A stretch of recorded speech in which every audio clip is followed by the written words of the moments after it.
back to the FAQ Season 1 review. Welcome, Whānau. This time we are jumping into episode 11 with Louise Hutt.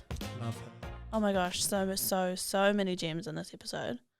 Louise spoke on what she valued in communities, young people supporting mental health, mentorship, for her the difference between values and beliefs, and intergenerational value exchange.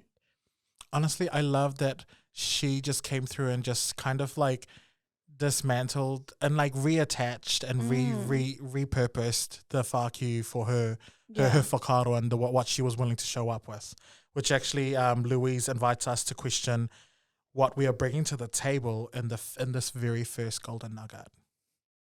Acknowledging the things that I'm good at and not taking on the things that need to be done, but that I'm not going to be good at. So like just because a job needs to be done doesn't mean I need to volunteer to do it. Louise then invites us to consider if we are taking up space rather than making space for others in this next piece. And I think sometimes it's really difficult to feel like you belong in a community unless you are doing one of those jobs. I am needed because I send out the minutes, or I actually make sure that email newsletter goes out. And it's like, are you actually good at that? Because if not, there might be somebody who is really good at that and you're robbing them of an opportunity. Yeah. That's the other way that I think about it, is like, am I hoarding opportunities that should otherwise go to other people? Mm-hmm.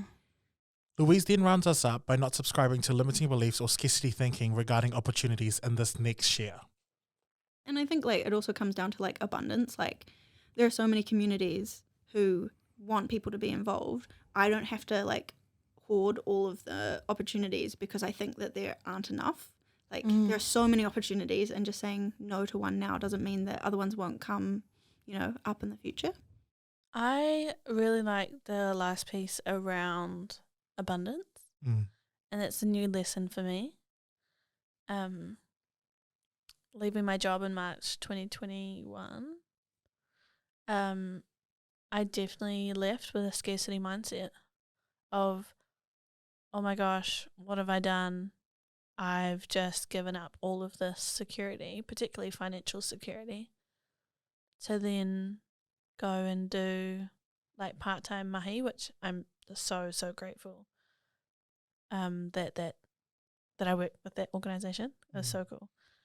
And then freelancing, like being completely responsible for that income, and going into it being like, oh my gosh, I'm never going to get paid for freelancing. I'm never going to get paid to do any more photo ever again. All this kind of scarcity mindset. And I don't know when it was, but I shifted that into abundance. And I was like, actually, when I need it, it's going to come.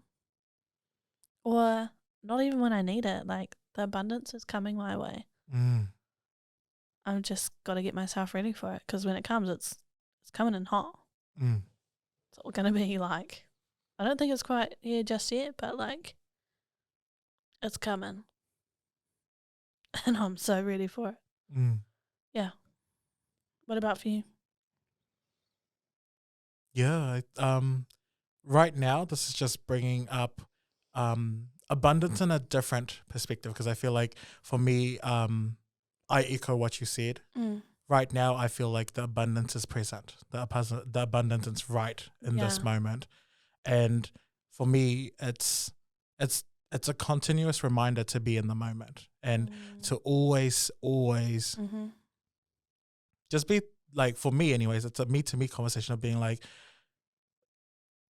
every time I source from the history, I'm obviously choosing to not recognize the abundance in the present.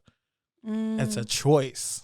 And because people, like for me, because I've forgotten that choice, I'm like, oh well, I'm not abundant in the moment, and then I lead my day with that.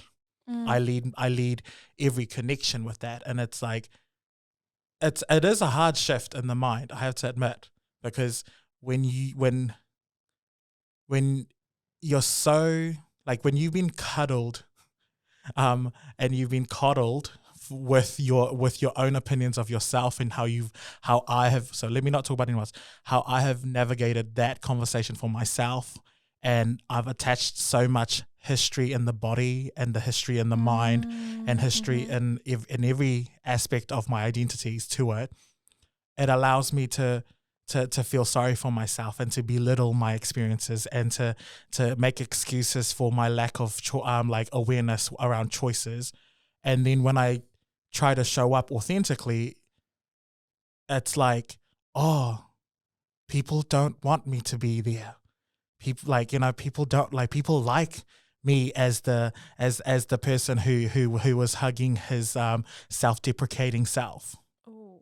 And I'm like, oh, okay, that's cool.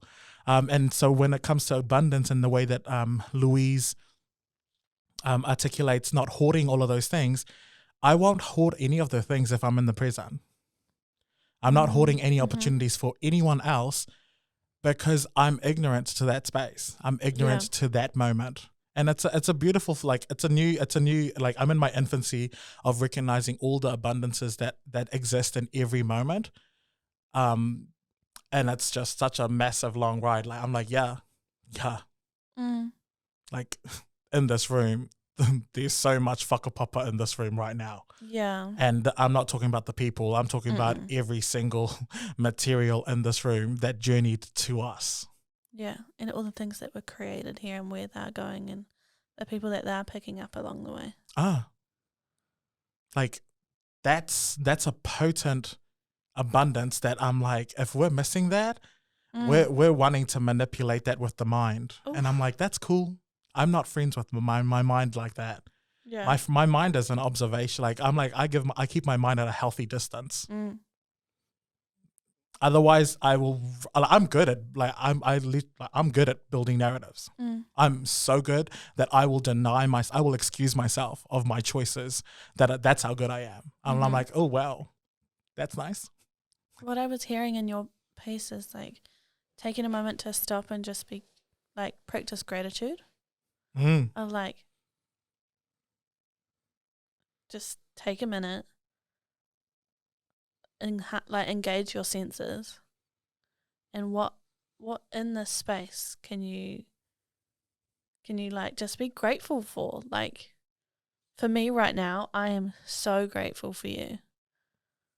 I'm grateful for the team here at Zeal that, you know, welcomed us into that space, like, emotionally as well, and just like made this such a safe psychological space for us to be in. 100. So that we feel safe here, so that we can create in a safe space.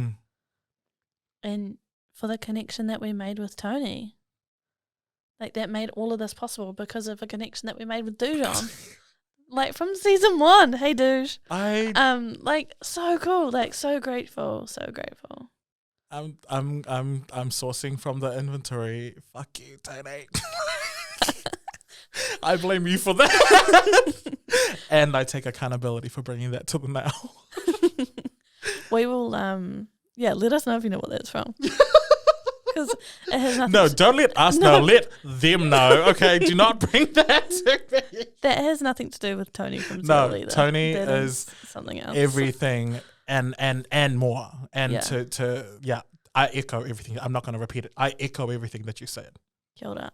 There's so many transformative moments that dropped in that full episode, which invites for you to go and converse and actually, you know, have that moment with yourself so that you can actually reflect and reflects on how you see yourself in proximity to Louise Hutt's guidance and the way that she articulates her life experiences.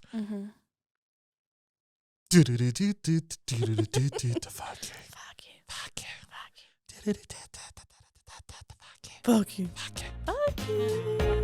Very much. Stop saying that, please. Fuck you, dude.